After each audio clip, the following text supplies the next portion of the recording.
중국 공산당이 시진핑 1인 체제로 심지어는 황제로 등극했다라고 하는 언론 보도 최근에 많이 나오고 있습니다. 그런데 이건 잘못된 분석이다. 잘못된 해석이다.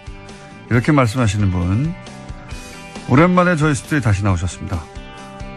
도올 김용호 선생님 나오셨습니다. 안녕하십니까? 아유, 반갑습니다. 안녕하십니까, 선생님. 네.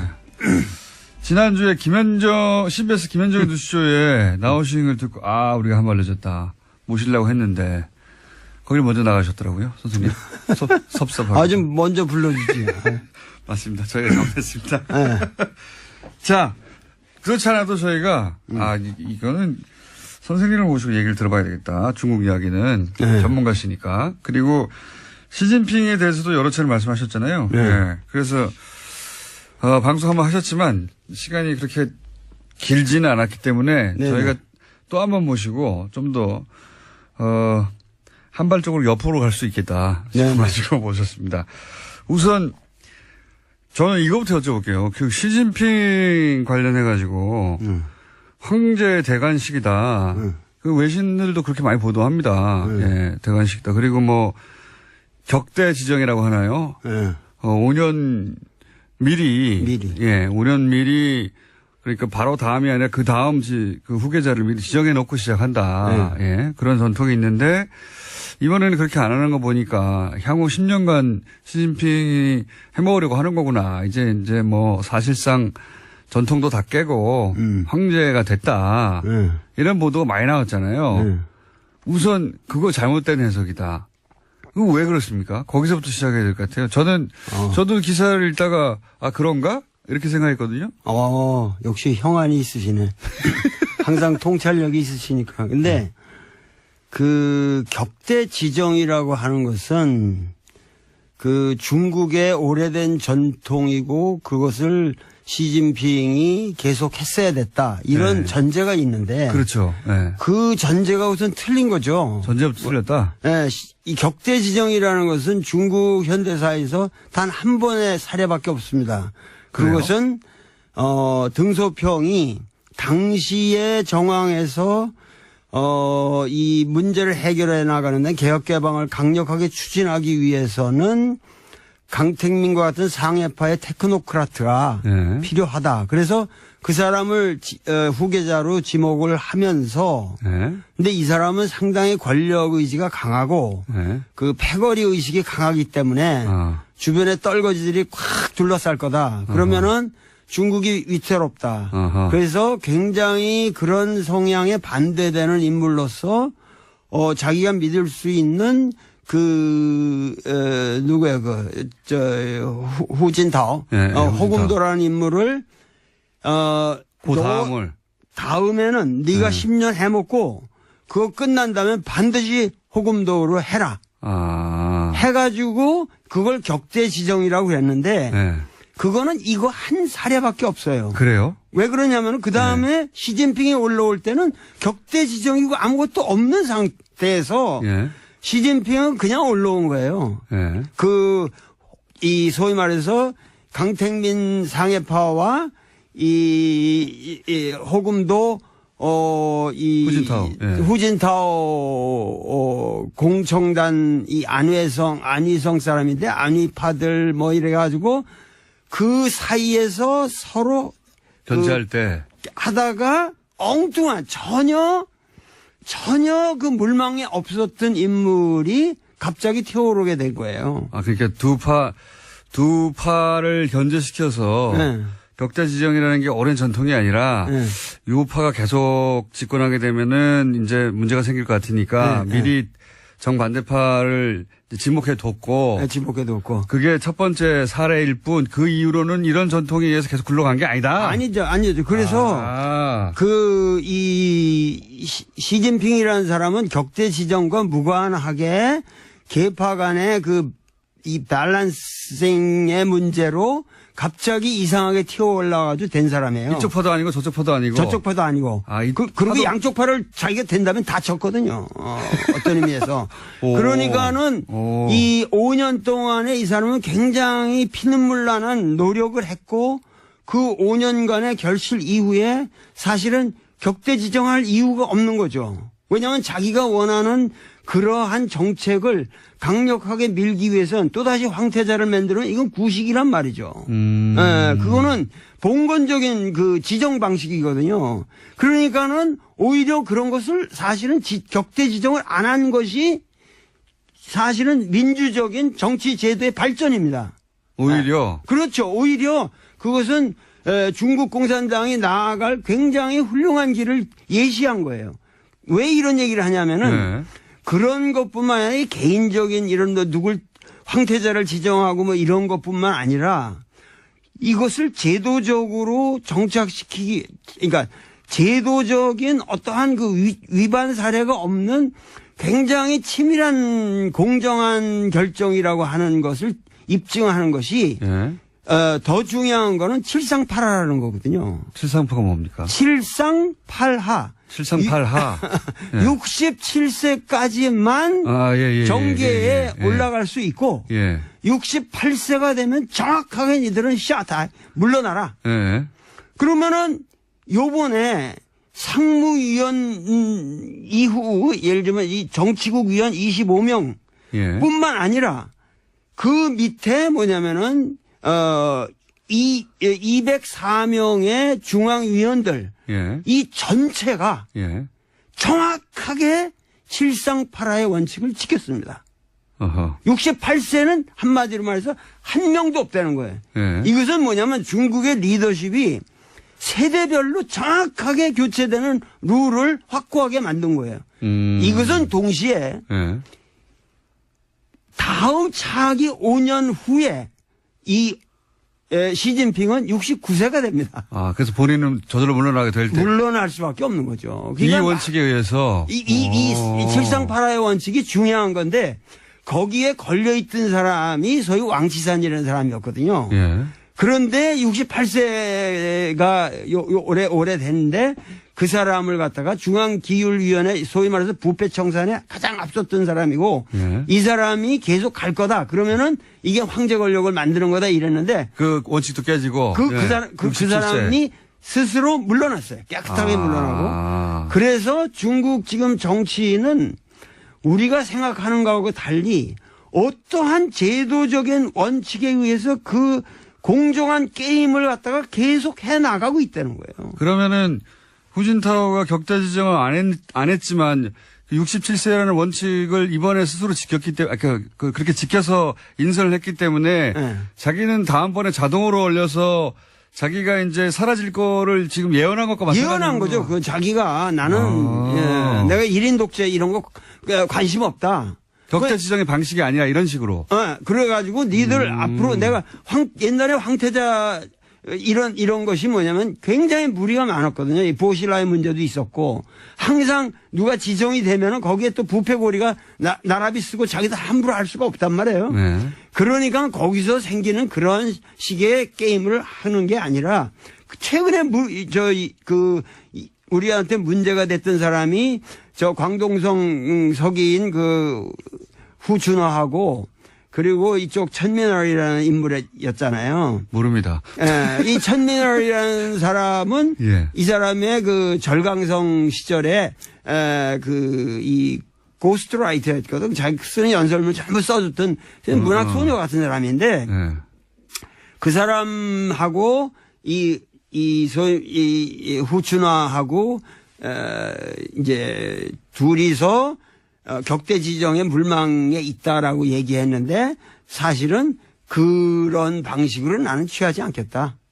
그러고서 니들은 공정하게 앞으로 5년 동안 25명 중에 1인으로서 거기서 이제 차기는 경쟁에서 성장해라. 올라와라. 그러니까 지금 사람은 5년 전에 내가 뭐 미래에는 교통사고로 죽을 수도 있고 어떻게 될지 모르는 거 아니에요. 그러니까 나는 저기를 안 하겠다는 거예요. 그러니까 내가 다음 후계자를 지정하는 방식 자체가 비민주적이다. 비민주적이라는 거죠. 그리고 계속 젊은 세대가 정치 교체를 해 나가려면 그냥 나이로 자르면 된다. 그렇죠. 이런 원칙을 천명한 것이지 그러니까 황제가 안 되겠다고 한 것이다. 이게 거꾸로. 안 되겠다고 한 것이죠. 그리고 이 전체 3시간 반에 예. 그 장문에 이거를 내가 다 들었는데 연설을 3시간 반이나 했잖아요. 그거 다 예. 들었어요, 내가. 실시간으로. 예. 그 감을 잡기 위해서. 그런데 제일 마지막에 뭐라고 끝나는 줄 아세요? 뭐라고 그러냐면 청년이 흥하면 이 나라가 흥할 것이요. 청년이 강하면은 이 나라가 강할 것이다. 앞으로 이 청년들에게 꿈을 주는 정치를 못하면 이 나라는 끝이다. 이렇게 끝납니다. 마지막에. 그러니까 얼마나 이 세대가 변한다는 것에 대해서 이 사람은 신념을 가지고 있냔 말이죠. 그럼 우리 언론들은 이게 격대 지정이 안 됐기 때문에 이게 황제가 된 것이라고 그 선생님 말씀이하자면 거꾸로 해석을 왜 이렇게 한 겁니까? 그것은 예.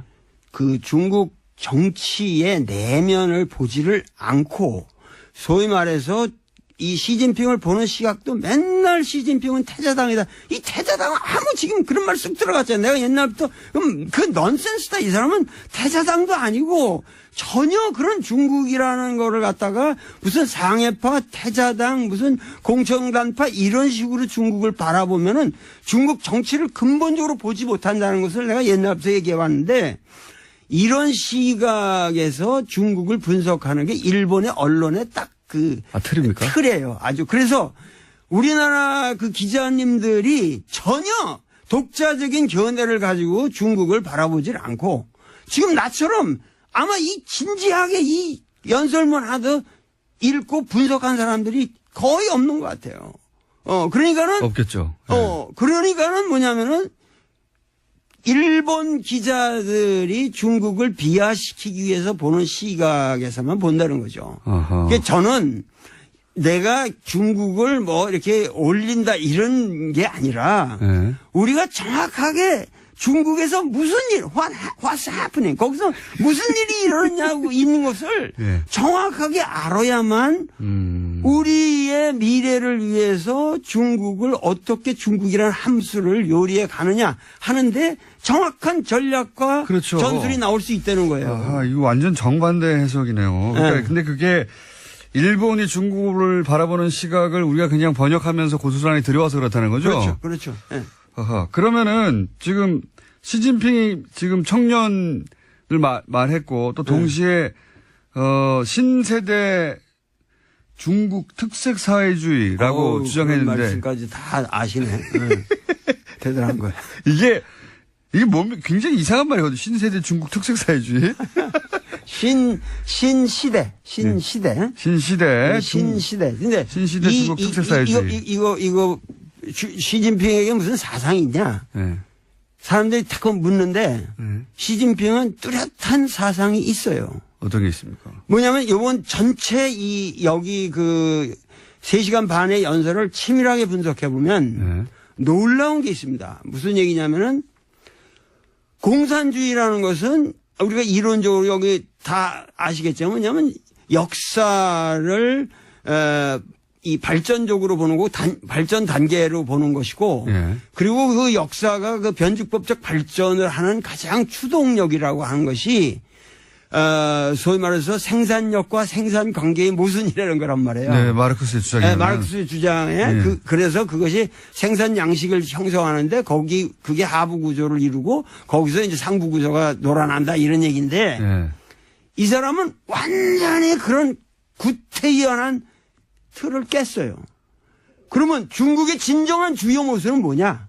맨날 우리나라 주요 모순 그 논쟁이 있잖아요. LA NLPD. PD 뭐 이런 거. 근데 이 사람의 중국 사회의 주요 모순은 국민들의 아름다운 삶, 美好的生活, 아름다운 생활에 대한 열망. 그 아주 표현이 절묘해. 아름다운 생활에 대한 열망과 이 불균형의 엉터리 여태까지 발전 사이의 모순이 주요 모순이다.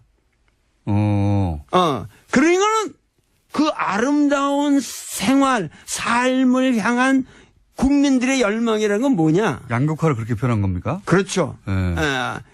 참 샤프하시네. 뭐냐면 여태까지는 이 등소평 이래 개혁개방 30년의 모든 그 모델은 선부.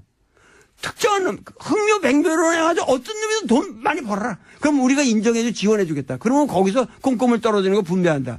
이런 선부론이 중국을 망쳐왔다는 거예요. 그래서 이 선부론을 이제는 뭐냐면 공부, 공유한다는 공산주의의 공짜로 공부론으로 바꿔야 된다. 그리고 공향, 그 모든 부를 같이 국민들이 향유해야 된다. 그리고 국민이 주체가 돼야 된다. 단, 이 국민이 주체가 되도록 만들기 위해서는 중국의 현실상, 그게 중국 특색이라는 거예요. 중국 공산당의 영도력을 무시하면 안 된다. 근데 중국 공산당의 영도력을 강화시키려면 가장 방해 요소가 인간의 허약성. 뭐냐면 부패다, 이거 부패. 그래서 중국 공산당의 영도력을 강화시키기 위해서는 중국 공산당을 쳐야 된다는 거야. 이놈들이 전부 부패해가지고 국민들의 그 신망을 얻지 못하기 때문에 중국이 여태까지 난항해왔다. 그러면 이 난항해온 이 중국을 바로잡기 위해서 부정한 현실을 정자정야, 정치라는 것을 오로지 바로잡는 것이고 내가 10년 동안 할 거라고 하는 것은 실제로 이러한 잘못된 것을 바로 잡는 것밖에 없다. 그래서 뭐냐면 종옌 찔당 뭐냐면 종엄 치당이라고 그러지. 당은 엄격하게 다스린다. 그러니까 중국식 그 사회주의를 할 텐데 그래서 이제 당이 이끄는 계획을 계속 해 나갈 텐데 그런데 지금까지는 당이 썩어가지고 소위 이제 인민들의 삶이 양극화되는 걸 막지 못했다. 그러니까 당을 쳐서 당을 굉장히 깨끗하게 만들고 그 역할을 당이 계속 해 나가도록 하겠다. 뭐 이런 거네요. 그러니까 우리나라도 지금 문재인 대통령도 내가 얘기하는 거는 이사회의 적폐가 아니라 정의롭지 못한 이사회의 구조를 정의롭게 바꾸는 작업을 하는 것이고 그 작업에 있어서는 가차없이 단호하게 철저하게 끝까지 남김없이 다스까지 다 처단해야 한다는 거야. 다 처단해야 한다는 거야. 다스까지. 특별히 좋아하시네. 난 다스가 뭔지도 모르고 내 얘기를 했는데. 갑자기, 시진핑에서 다스까지 오셔가지고. 알겠습니다. 어떤 의미에서는 그 문재인 대통령과 맥이 닿는 부분도 있습니다. 그죠? 그렇죠. 그 문재인 대통령을 우리가 소득주도 성장이라든가 지금 정책 방향하고 그런 것을 했는데 소위 말해서 이 중국 특색 사회주의의 그 오위일체라는 게 있어요. 이 사람 사는 오위일체. 기독교에서는 삼위일체라고 그러잖아요. 근데 오위일체인데 오위일체라는 게 뭐냐면은 경제건설, 정치건설, 문화건설, 사회건설, 생태문명 건설이 하나다는 거, 일체다. 이 5가지의 위가 있는데 그런데 경제, 정치, 문화는 중공 16대에서 이미 3위일체로 나왔어요. 그 다음에 17대에서 4위일체라고 그래서 사회건설까지 들어갔어요. 그러면 경제는 부유하고 정치는 민주해야 되고 문화는 번영해야 되고 사회는 공평해야 된다. 이게 지금 17대까지 나왔는데 이번 19대에 5위일체가 들어갔는데 환경이 나왔네요. 거기에 생태문명 건설이라는 게 들어간 거예요. 그러니까 뭐냐면 시진핑의 사상은 생태문명 건설이에요. 그러니까 뭐냐면 국민들의 삶을 아름답게 이 사람은 무슨 얘기까지 하면 매일이 사회주의, 그러니까 아름다운 사회주의를 해야 한다는 거예요. 여태까지 사회주의는 그냥 평등이라는 그런 명목 하에서 썩었다는 거예요. 이 막스 레닌주의를 암암리 까는 거예요. 뭐냐면 이제는 아름다운 사회주의를 해야 되고 그다음에 매일이 덕고자 그러면서 아름다운 국가를 만들어낸다. 그렇게 해서 전인적인 국민 모두가 전인적인 발전을 해야 된다. 이런 식의 레토릭이 대단하거든요. 아하. 사실 중국이 최근에 각종 그 환경 부담금 국제적인 많이 내고 미국이 트럼프가 빠져나가는 자리를 중국이 막 메우고 있어요. 메우고 있어요. 예. 그게 근데 그런 데서 나온 거군요. 실제로 예. 중국은 이 태양광 발전에 있어서 세계 제1위를 맞습니다. 기술 면에서도 제1위를 달리고 있고 여러 가지 면에서 지금 뭐냐면 도시 계획도 뭐냐면 지금 아까 그 후춘화 같은 경우도 얘기지만은 그 사람의 그 잘못된 것이 뭐냐면은 그 사람의 몽골 비서 당서기를 할 적에 그 예를 들면 3만 명이 사는 지역에 10만 명이 사는 그냥 뭐 그 아파트를 지고 막 이런 식으로 예. 무자비한 개발들을 했단 말이에요. 그러니까 예. 이 사람은 지금 중국의 문제는 이런 무분별한 개발에 있고 그래서 이거를 막아야 된다는 거예요. 그리고 토지 관리라든가 그리고 특히 중국은 아직까지 농촌 인구가 30%나 됩니다. 그러면은 이것에 의한 중국의 농촌을 살리지 않으면 중국이 미국이나 이런 거랑 앞으로 그 대항할 때 중국의 특색이 없어진다는 거예요. 중국의 모든 자본주의적 모순을 사실은 중국의 농촌이 쿠션을 받아준 거예요. 그러기 때문에 이 환경 문제를 앞으로 이 도농 간의 격차라든가 이런 문제를 해결하지 않으면 이것은 우리가 지금 민족의 위기를 맞이한다. 그래서 이러한 근본적인 그러니까 공산주의의 원래 평등관이라고 하는 것을 이 사람은 생태 문명이라는 말로 바꿨어요. 굉장히 세련되게 변화. 세련됐죠. 그런 변화가 지금 막 일어나고 있다. 네. 중국이 실제 그랬고 또 실제 이상으로 더 씌워진 이미지가 이게 환경을 오염하고 네. 뭐 단기간에 급속도로 발전하면서 뭐 우리한테도 그 미세먼지도 중국이 주역이라고 하고 네. 등등 전 세계적으로 중국에 대한 이미지는 싸고 저렴하고 더럽고 네. 오염돼 있고 이런 거잖아요. 네. 이거를 근본적으로 뒤집겠다고 지금 나선 거네요. 말하자면. 그렇죠. 앞으로 5년 동안 여태까지는 자기가 그 소위 말해서 이 종엄치당 그 당내의 부패 그리고 더 큰 것은 군대 내 부패였어요. 그래서 군대를 과감하게 축소시켰잖아요. 별들이 우르르 날아갔어요. 그래가지고 그 군대를 축소시키면서 실제적으로 강군몽이라고 이 사람이 처음 등장해서 중국몽이라고 중국어몽. 근데 거기에 강군몽이라는 게 있었단 말이에요. 근데 이 강군몽이라는 걸 실현했어요. 과거보다 엄청나게 지금 군사력이 증가했습니다. 근데 거기에 가장 중요했던 건 뭐냐면 군대가 중국에서는 이 기업 같은 걸 많이 가지고 있었거든요. 여기서 생긴 부패를 아주 과감하게 척결했습니다. 그래서 하여튼 중국에서 고위 관료라고 그럴 수 있는 사람이 여태까지 매일 500명 이상씩 목이 잘려나갔어요. 매일이요? 매일 500명. 그러니까 우리나라는 너무 이게 지금 처단이 안 되고 있는 거예요. 오히려. 네, 우리나라는 훨씬 중국보다 아주 느슨합니다. 중국은 당이 하나니까요, 뭐. 당이 하나니까 그게, 그러니까 그 말이 무슨 얘기냐면 당이 하나라고 하지만은 그 안에는 수없는 계파가 있어서 민주적인 밸런스가 있고 단지 뭐냐면 당의 영도력을 가지고 바른 일을 해 나가는 것이 그것이 중국 특색이라는 거예요. 중국 특색 사회주의라는 건 우리는 자본주의적 방식을 도입해 가지고 지금 여태까지 여기까지 왔지만 여기서 더 이상 서구식으로 흘러서는 안 된다. 어떻게든지 이 당의 주도권을 우리가 놓치면 안 된다. 그러니까 여태까지 뭐 류샤오퍼라든가 이런 사람도 훌륭한 분이고 노벨상도 받고 그랬지만 그분의 문제는 너무도 모델이 단순하게 서구 자유주의였다고. 그러니까 국민들에게 설득력이 부족했던 거예요.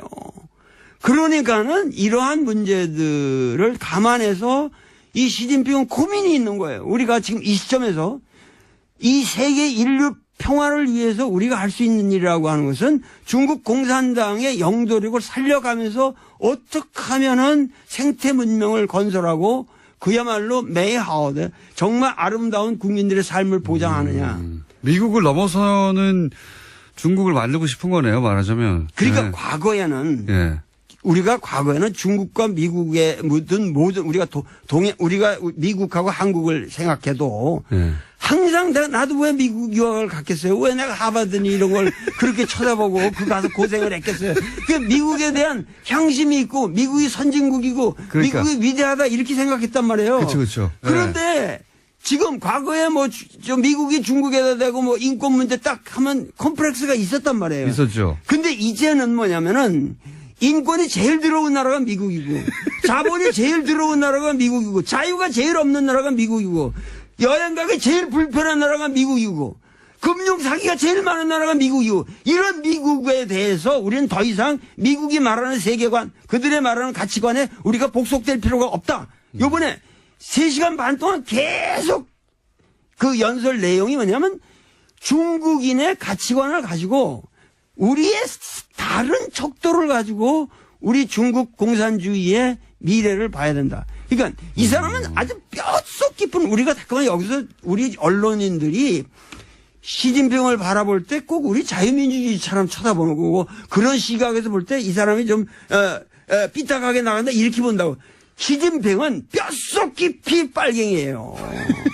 공산주의라고 소신 있는 공산주의자고 어려서부터 공산주의자로 컸고 그 공산주의적 신념을 우리는 놓치면 안 된다는 거예요. 그러니까 우리가 이걸 조심해야 됩니다. 아, 이거 짧은 시간 열강이었습니다. 일단 박수 한번 치고 저 혼자. 들으시는 분들도 박수 치고 있을 거라고 봅니다. 선생님, 듣다 보니까 한 달에 한 번씩은 나와주셔야 될 것 같아요. 맞아. 너무 오랜만에 나오니까 얘기가 많죠. 듣고 싶은 얘기는 많은데 시간은 부족하고. 글쎄 말이에요. 선생님 한 달에 한 번씩 나와주시죠. 생각해 봅시다. 나는 어준이가 너무 좋아가지고. 어준이의 그 쾌활한 웃음이 없으면 우리 국민들이 참 서글플 거예요. 선생님 가시기 전에 단답형으로 몇 가지만 말씀해 주시죠. 예. 시간이 거의 다 되긴. 이거 빨리 해야 되는데. 지나갔어요. 지나가서 오늘 질문 굉장히 많은데 질문 2개 했는데 여기까지 온 겁니다. 질문지는 10개인데. 트럼프는 어떤 사람입니까? 간단하게 얘기하면. 좀 시간은 지났는데 짧게 해주시죠. 트럼프는 훌륭한 사람이죠. 왜냐하면은 미국의 진정한 모습을 아주 솔직하게 보여주는 그건 위대한 리더예요. 여태까지 미국은 케네디부터 여태까지 쭉 뭐냐면 위장된 리더십이었거든요. 이 사람은 honest 리더십. 지금 미국의 수준을 그대로 드러내는 것이다. 그렇죠. 미국이 원래 그런 나라예요.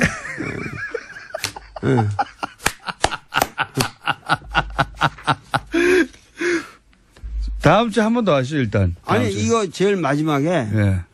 그, 앞으로 이 시진핑에 대해서 우리가 어떠한. 어떻게 상대해야 되느냐? 간단한 조언해 주십시오. 간단한 거를 말씀드리는데. 풀 버전은 다음 주에 한 번 더 하시죠. 그 시진핑은 이제 향후 5년 동안 여태까지 이 당대에 대한 스트레스가 걸려가지고 사드 문제 이런데 강경한 그 자세를 취할 수밖에 없었던 그 국내 사정이 있었다고. 근데 이제는 그런 게 지나갔어요. 그리고 개인 리더십이 강화된 것은 사실이고 그리고 카리스마가 이렇게 확보됐기 때문에 우리가 외교하기가 더 쉬워졌다는 거예요. 오히려? 오히려 쉬워졌어요. 그래서 이 시진핑을 집중 공격을 해야 되는데 시진핑을 집중 공격하는 방향에 공략을 해야 된다는 거죠. 공략. 그거에 여러 방향이 있으나 가장 중요한 것은 지금 우리에게 평창 올림픽이라는 위대한 계기가 있습니다.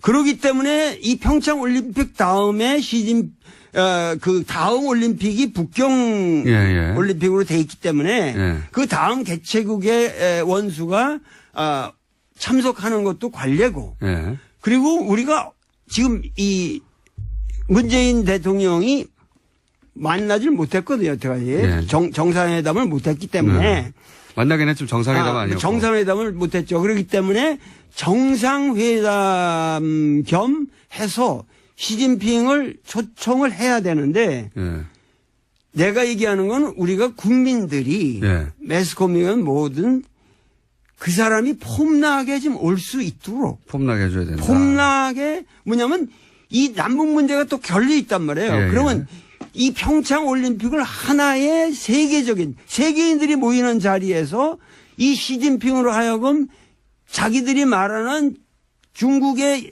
지향하는 이 동아시아 문명에 지향하는 바가 바로 이 평창 올림픽에서 구현하려고 하는 평화 정신이다. 네. 이래가지고 북한도 참여하고 이렇게 해서 평창 올림픽을 소위 말해서 그 트럼프가 지금 추진하고 있는 그런 모든 밀리터리즘의 그런 어떤 고립주의와 그 독선주의에서 벗어나서 중국 문명의 어떠한 그 점잖은 당나라 때와 같은 그런 의젓한 모습을 평창 올림픽에서 드러낼 수 있도록 그래서 기회를 줘야 된다. 전 세계인들이 한국이야말로 평화의 기수고 평화의 전당이고 한국 민족들은 남북한이 다 합쳐서 이런 올림픽 하나도 멋있게 진행하고 있구나. 이런 이 평창 올림픽을 앞으로 집중적으로 나라도 좀 특사로 보내주면은 내가 시진핑을 멋있게 설득해가지고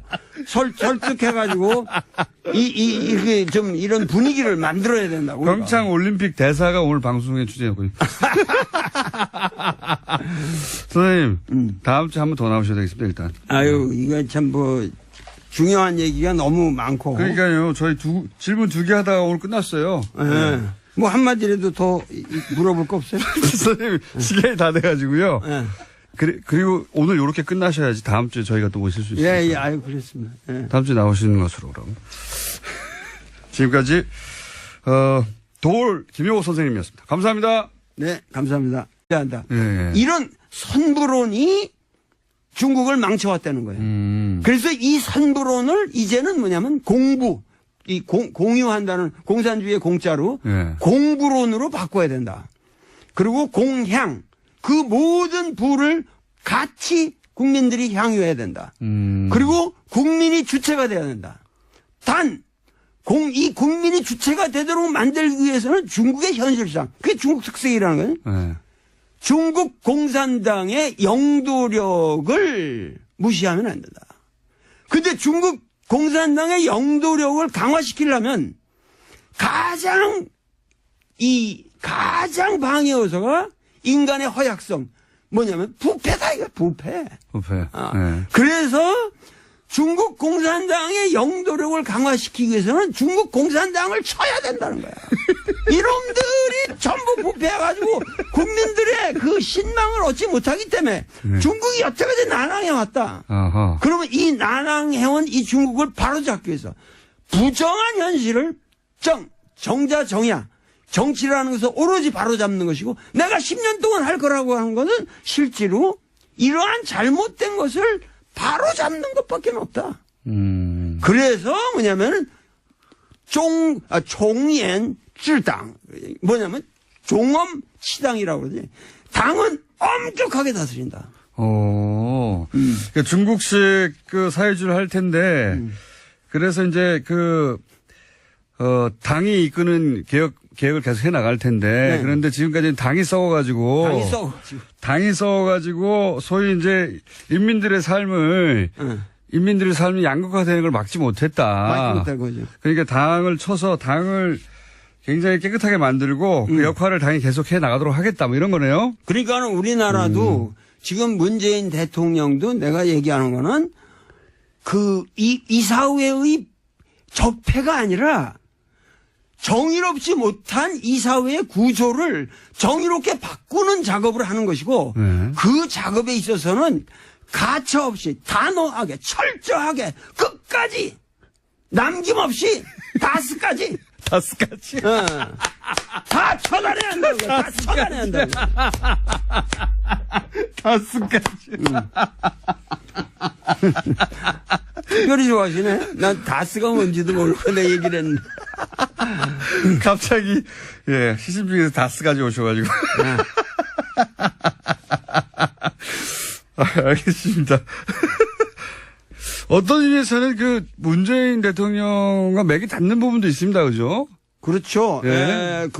문재인 대통령을 우리가 소득주도 성장이라든가 지금 정책 방향하고 그런 것을 했는데 소위 말해서 이 중국 특색 사회주의의 그 오위일체라는 게 있어요. 이 사람 사는 오위일체. 기독교에서는 삼위일체라고 그러잖아요. 네. 근데 오위일체인데 오위일체라는 게 뭐냐면은 경제 건설, 정치 건설, 문화 건설, 사회 건설, 생태 문명 건설이 하나다는 거, 일체다. 이 5가지의 위가 있는데 그런데 경제, 정치, 문화는 중공 16대에서 이미 3위일체로 나왔어요. 예. 그 다음에 17대에서 4위일체라고 그래서 사회 건설까지 들어갔어요. 예. 그러면 경제는 부유하고 정치는 민주해야 되고 문화는 번영해야 되고 사회는 공평해야 된다.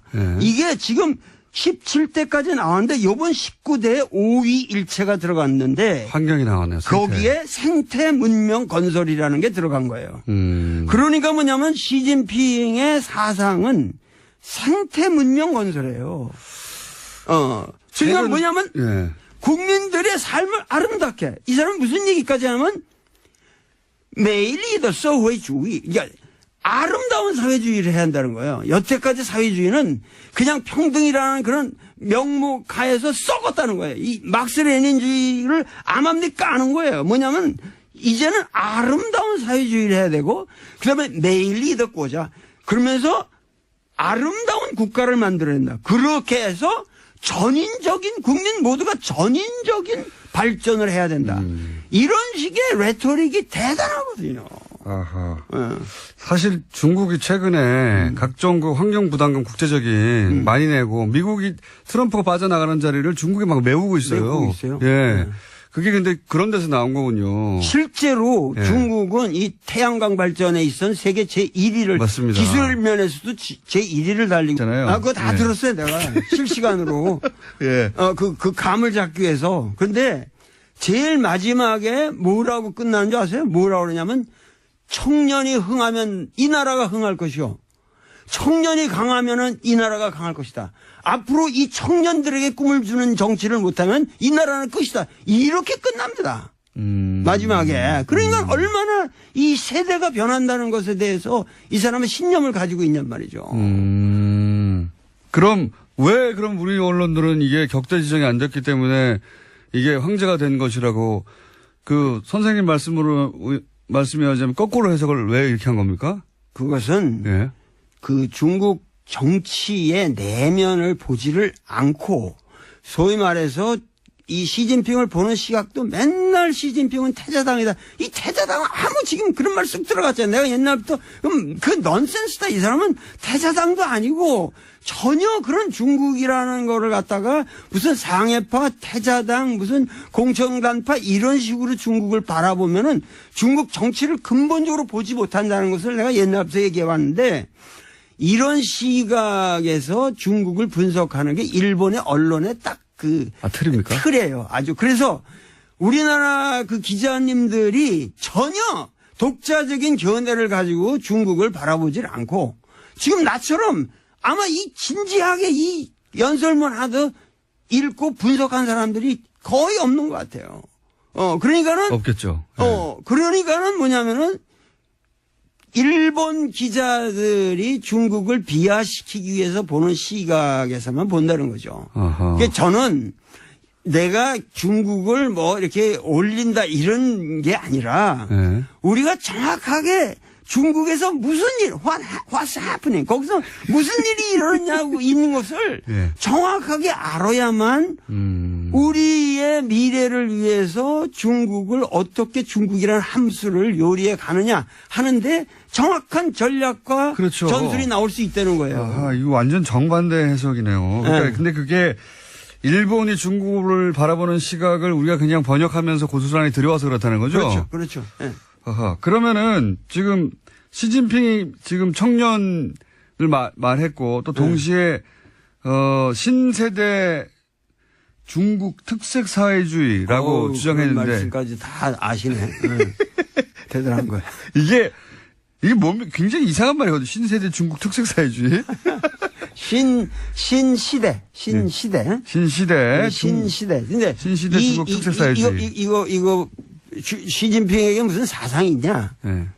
사람들이 자꾸 묻는데 시진핑은 뚜렷한 사상이 있어요. 어떤 게 있습니까? 뭐냐면 이번 전체 여기 3시간 반의 연설을 치밀하게 분석해 보면 놀라운 게 있습니다. 무슨 얘기냐면은 공산주의라는 것은 우리가 이론적으로 여기 다 아시겠지만 뭐냐면 역사를 이 발전적으로 보는 거고 발전 단계로 보는 것이고 예. 그리고 그 역사가 그 변죽법적 발전을 하는 가장 추동력이라고 하는 것이 소위 말해서 생산력과 생산 관계의 모순이라는 거란 말이에요. 네, 마르크스의 주장이에요. 네, 마르크스의 주장에 네. 그래서 그것이 생산 양식을 형성하는데 그게 하부 구조를 이루고 거기서 이제 상부 구조가 놀아난다 이런 얘기인데 네.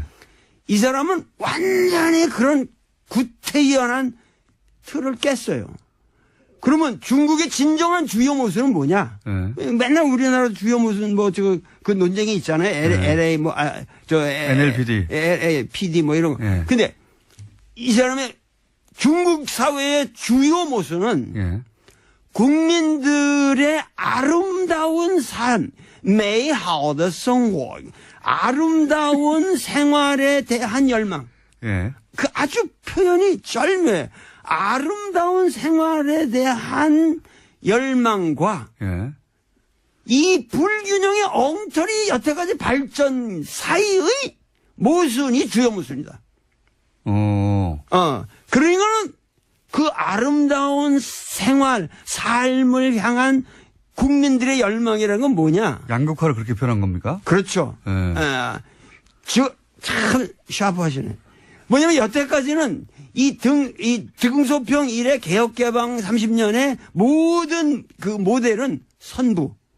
특정한 놈, 흥묘백묘로 해가지고 어떤 놈이든 돈 많이 벌어라. 그럼 우리가 인정해줘, 지원해주겠다. 그러면 거기서 꼼꼼을 떨어지는 거 분명히 있고, 여러 가지 면에서 지금 뭐냐면 도시 계획도 뭐냐면 지금 아까 그 후춘화 같은 경우도 얘기지만은 그 사람의 그 잘못된 것이 뭐냐면은 그 사람의 몽골 비서 당서기를 할 적에 그 예를 들면 3만 명이 사는 지역에 10만 명이 사는 그냥 뭐 그 아파트를 지고 막 이런 식으로 예. 무자비한 개발들을 했단 말이에요. 그러니까 예. 이 사람은 지금 중국의 문제는 이런 무분별한 개발에 있고 그래서 이거를 막아야 된다는 거예요. 그리고 토지 관리라든가 그리고 특히 중국은 아직까지 농촌 인구가 30%나 됩니다. 그러면은 이것에 의한 중국의 농촌을 살리지 않으면 중국이 미국이나 이런 거랑 앞으로 그 대항할 때 중국의 특색이 없어진다는 거예요. 중국의 모든 자본주의적 모순을 사실은 중국의 농촌이 쿠션을 받아준 거예요. 그렇기 때문에 이 환경 문제를 앞으로 이 도농 간의 격차라든가 이런 문제를 해결하지 않으면 이것은 우리가 지금 민족의 위기를 맞이한다. 그래서 이러한 근본적인 그러니까 공산주의의 원래 평등관이라고 하는 것을 이 사람은 생태 문명이라는 말로 바꿨어요. 굉장히 세련되게 변화. 세련됐죠. 그런 변화가 지금 막 일어나고 있다. 네. 중국이 실제 그랬고 또 실제 이상으로 더 씌워진 이미지가 이게 환경을 오염하고 네. 뭐 단기간에 급속도로 발전하면서 뭐 우리한테도 그 미세먼지도 중국이 주역이라고 하고 네. 등등 전 세계적으로 중국에 대한 이미지는 싸고 저렴하고 더럽고 네. 오염돼 있고 이런 거잖아요. 네.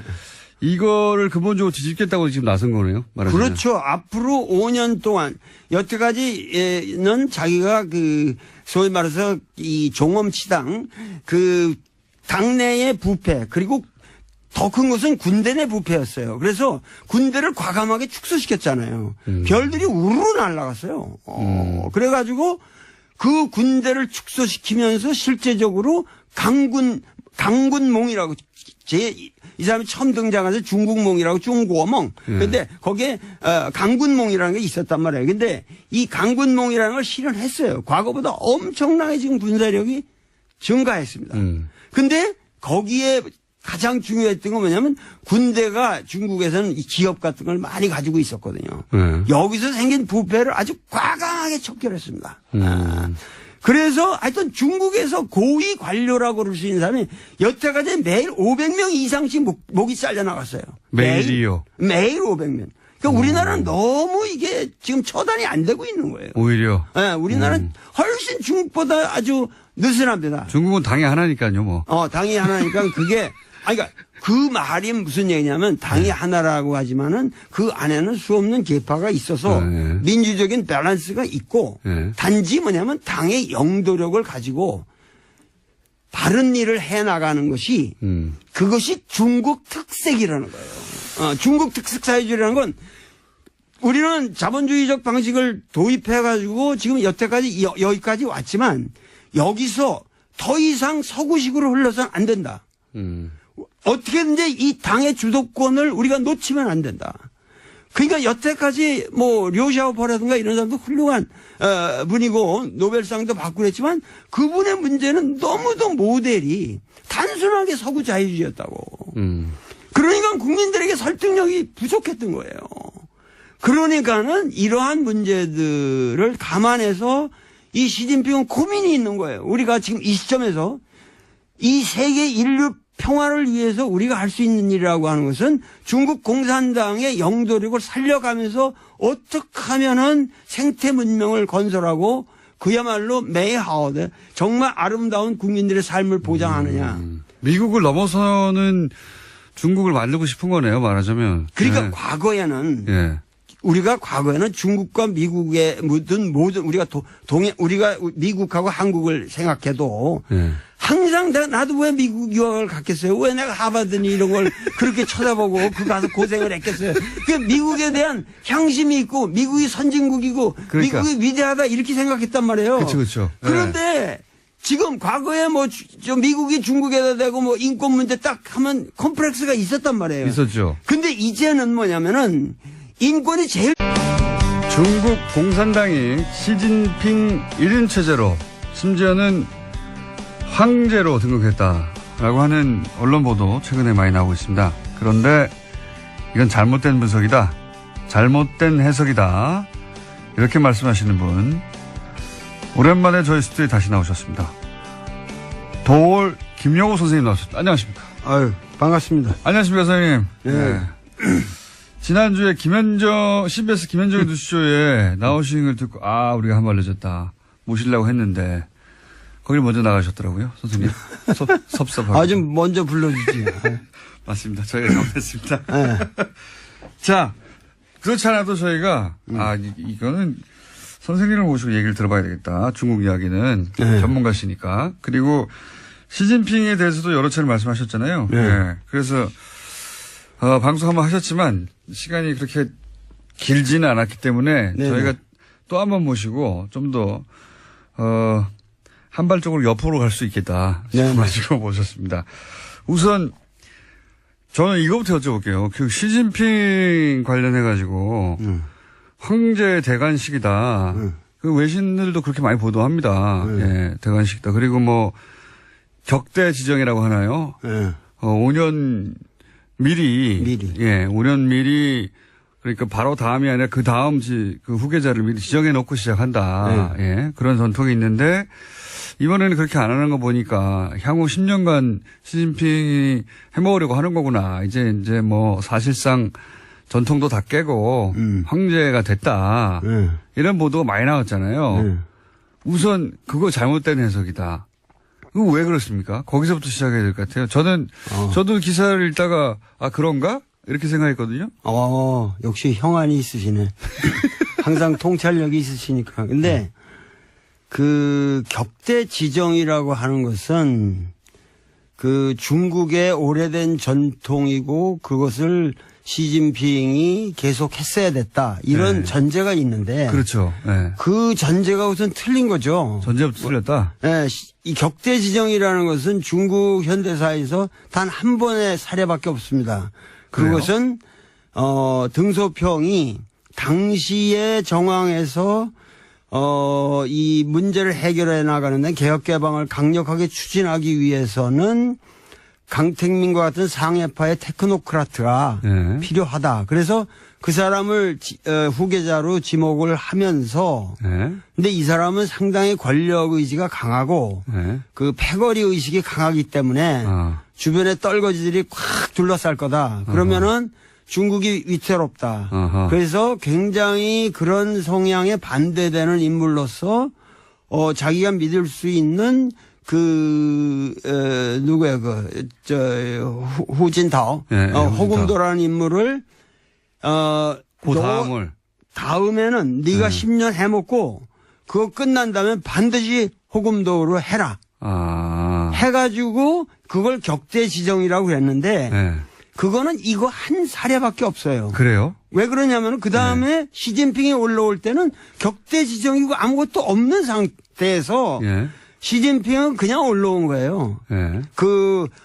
이 소위 말해서 강택민 상해파와 이 호금도 후진타오. 예. 후진타오 공청단 이 안휘성 사람인데 안휘파들 뭐 이래가지고 그 사이에서 서로 견제할 때 하다가 엉뚱한 전혀 그 물망에 없었던 인물이 갑자기 튀어오르게 된 거예요. 그러니까 두 파를 견제시켜서 네. 격대 지정이라는 게 오랜 전통이 아니라 네. 유파가 계속 집권하게 되면은 이제 문제가 생길 것 같으니까 네. 미리 정반대파를 지목해 뒀고 지목해도 없고. 그게 첫 번째 사례일 뿐 그 이후로는 이런 전통에 의해서 계속 굴러간 게 아니다. 아니죠. 그래서 시진핑이라는 사람은 격대 지정과 무관하게 계파 간의 이 밸런싱의 문제로 갑자기 이상하게 튀어올라가지고 된 사람이에요. 이쪽 파도 아니고 저쪽 파도 아니고. 저쪽 파도 아니고. 그리고 양쪽 파를 자기가 된다면 다 쳤거든요. 어떤 의미에서. 그러니까는 이 5년 동안에 이 사람은 굉장히 피눈물 나는 노력을 했고 그 5년간의 결실 이후에 사실은 격대 지정할 이유가 없는 거죠. 왜냐하면 자기가 원하는 그러한 정책을 강력하게 밀기 위해서는 또다시 황태자를 만들면 이건 구식이란 말이죠. 그거는 봉건적인 지정 방식이거든요. 그러니까는 오히려 그런 것을 사실은 격대 지정을 안 한 것이 사실은 민주적인 정치 제도의 발전입니다. 오히려? 그렇죠. 오히려 그것은 중국 공산당이 나아갈 굉장히 훌륭한 길을 예시한 거예요.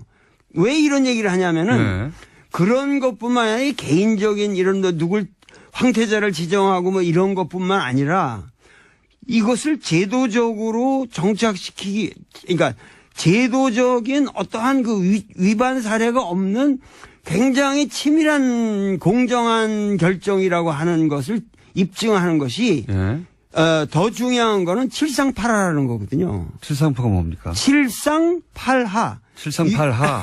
67세까지만 정계에 올라갈 수 있고 68세가 되면 정확하게 니들은 다 물러나라. 그러면은 요번에 상무위원 이후 예를 들면 이 정치국 위원 25명 뿐만 아니라 그 밑에 뭐냐면은 204명의 중앙위원들 이 전체가 정확하게 칠상팔하의 원칙을 지켰습니다. 68세는 한마디로 말해서 한 명도 없다는 거예요. 이것은 뭐냐면 중국의 리더십이 세대별로 정확하게 교체되는 룰을 확고하게 만든 거예요. 이것은 동시에 다음 차기 5년 후에 이 시진핑은 69세가 됩니다. 그래서 본인은 저절로 물러나게 될 때. 물러날 수밖에 없는 거죠. 그러니까 이 원칙에 의해서. 이 칠상팔하의 원칙이 중요한 건데 거기에 걸려있던 사람이 소위 왕치산이라는 사람이었거든요. 그런데 68세가 올해 됐는데 그 사람을 갖다가 중앙기율위원회 소위 말해서 부패청산에 가장 앞섰던 사람이고 이 사람이 계속 갈 거다. 그러면은 이게 황제 권력을 만드는 거다 이랬는데 그 원칙도 깨지고 그 사람이 스스로 물러났어요. 깨끗하게 물러나고. 그래서 중국 지금 정치인은 우리가 생각하는 거하고 달리 어떠한 제도적인 원칙에 의해서 그 공정한 게임을 갖다가 계속 해 나가고 있다는 거예요. 그러면은 후진타오가 격대 지정을 안 했지만 67세라는 원칙을 이번에 스스로 지켰기 때문에 그렇게 지켜서 인선을 했기 때문에 자기는 다음번에 자동으로 올려서 자기가 이제 사라질 거를 지금 예언한 것과 마찬가지로. 예언한 거죠. 그 자기가 나는 예, 내가 1인 독재 이런 거 관심 없다. 격자 지정의 방식이 아니라 이런 식으로. 그래가지고 니들 앞으로 내가 옛날에 황태자 이런 것이 뭐냐면 굉장히 무리가 많았거든요. 이 보시라의 문제도 있었고 항상 누가 지정이 되면은 거기에 또 부패고리가 나라비 쓰고 자기도 함부로 할 수가 없단 말이에요. 네. 그러니까 거기서 생기는 그런 식의 게임을 하는 게 아니라 최근에 우리한테 문제가 됐던 사람이 저 광동성 서기인 그 후춘화하고 그리고 이쪽 천민월이라는 인물이었잖아요. 모릅니다. 예, 이 천민월이라는 사람은 예. 이 사람의 그 절강성 시절에 이 고스트라이터였거든. 자기 쓰는 연설문 전부 써줬던 문학 소녀 같은 사람인데 예. 그 사람하고 이 후춘화하고 이제 둘이서 격대 지정의 물망에 있다라고 얘기했는데 사실은 그런 방식으로 나는 취하지 않겠다. 그러고서 니들은 공정하게 앞으로 5년 동안 25명 중에 1인으로서 거기서 이제 자기는 경쟁에서 성장해라. 올라와라. 그러니까 지금 사람은 5년 전에 내가 뭐 미래 해놓으면 교통사고로 죽을 수도 있고 어떻게 될지 모르는 거 아니에요. 그러니까 나는 저기를 안 하겠다는 거예요. 그러니까 내가 다음 후계자를 지정하는 방식 자체가 비민주적이다. 비민주적이라는 거죠. 예. 예. 그리고 계속 젊은 세대가 정치 교체를 해 나가려면 그냥 나이로 자르면 된다. 그렇죠. 이런 원칙을 천명한 것이지 그러니까 황제가 안 되겠다고 한 것이다. 이게 거꾸로 안 되겠다고 한 것이죠. 그리고 이 전체 3시간 반에 예. 그 장문에 이거를 내가 다 들었는데 연설을 3시간 반이나